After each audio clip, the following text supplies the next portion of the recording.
I am the Tofu Golem. Please enjoy the video. In this video, I will explain how to use MB protein powder beginners. Only way.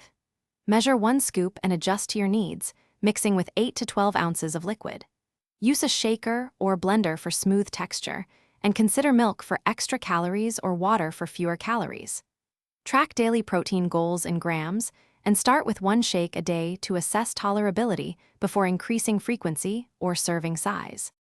For MB protein powder, choose a mixing method that fits your routine and texture preference. Shaker bottles are fast and pourable, while blenders create creamy smoothies when combined with fruit or yogurt. When using warm liquids, add powder after heating to minimize clumps and stir vigorously. Experiment with 8 to 12 ounces of liquid to find consistency you enjoy, and always seal containers tightly for on-the-go convenience and freshness. If this video is helping, please subscribe and like so we can keep making useful guides. Quick recommendation: the Owala water bottle is a compact, leak-proof option that keeps shakes cold and fits most cup holders, making it perfect for carrying your MB protein drink. I use it when I'm on the go and it saves spills. Check the description for the link and other deals. Now let's get back to the video.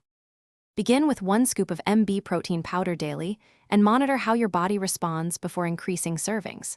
For muscle recovery, drink a shake within 30 minutes after resistance training and pair shakes with balanced meals throughout the day. Track total daily protein in grams to ensure you meet targets without relying solely on powders. Adjust portion sizes based on activity level, appetite, and dietary preferences to maintain steady progress. Thanks for watching. Consider subscribing if we helped you today.